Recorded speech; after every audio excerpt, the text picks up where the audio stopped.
ரகசிய உபதேசம். காரணம்: ஒருமுறை கைலாயத்தில் சிவபெருமான் பார்வதி தேவிக்கு மிகவும் இரகசியமான மற்றும் புனிதமான வேத ஆகமங்களின் நுட்பங்களை உபதேசித்துக் கொண்டிருந்தார்.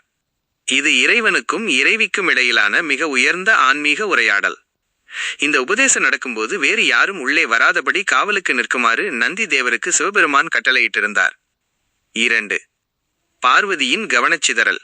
உபதேசம் நடந்து கொண்டிருந்த போது பார்வதி தேவியின் கவனம் ஒரு நிமிடம் சிதறியது.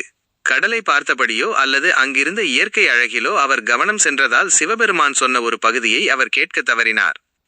இதனால் கோபமடைந்த சிவபெருமான், கவனம் சிதறியதால் நீ பூலோகத்தில் ஒரு மீனவ பெண்ணாக பிறப்பாய் என்று பார்வதிக்கு சாபம் கொடுத்தார். 3. நந்தி தேவர் செய்த தவறு. தன் அன்னை பார்வதி சாபம் பெற்றதைக் கண்டு நந்தி தேவர் மிகுந்த வருத்தமடைந்தார்.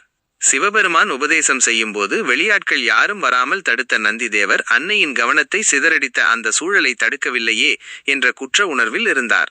மேலும் ஒரு தர்ம சங்கடமான நிலையில் சிவபெருமான் தனது இரகசிய உபதேசத்தை முடிக்கும் முன்பே நந்தி தேவர் அன்னைக்கு ஆதரவாக பேசவோ அல்லது குறுக்கிடவோ முயன்றதாக சொல்லப்படுகிறது.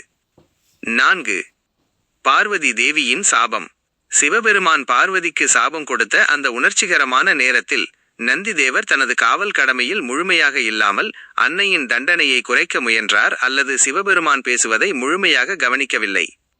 இதனால் கோபமடைந்த பார்வதி தேவி சில கதைகளில் சிவபெருமானே இருவருக்கும் சாபம் கொடுத்ததாக வரும். ஆனால் சில குறிப்புகளில் காவல் காக்கும் கடமையில் இருந்து தவறி இந்த இரகசிய உபதேசத்தின் புனிதத்தை காக்க தவறியதால் நீயும் பூலோகத்தில் ஒரு சுறா மீனாக சினை மீன் பிறப்பாய் என்று நந்திக்கு சாபமிட்டார்.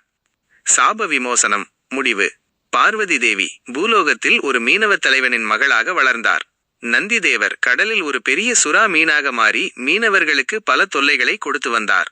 சிவபெருமான் மீனவ இளைஞனாக சொக்கநாதர் வந்து அந்த பெரிய சுறா மீனை நந்தியை அடக்கி வலை வீசி பிடித்தார். மீனை பிடித்தவுடன் நந்திக்கு சாப விமோசனம் கிடைத்தது. அதன் பிறகு சிவபெருமான் மீனவ பெண்ணாக இருந்த பார்வதியை திருமணம் செய்து கொண்டு மீண்டும் கைலாயத்திற்கு அழைத்துச் சென்றார். முக்கிய குறிப்பு: இந்த கதை பக்தர்களுக்கு ஒரு பாடமாக சொல்லப்படுகிறது. இறைவனின் போதனைகளை கேட்கும்போது எவ்வளவு கவனமாக இருக்க வேண்டும் என்பதையும் கடமையில் தவறு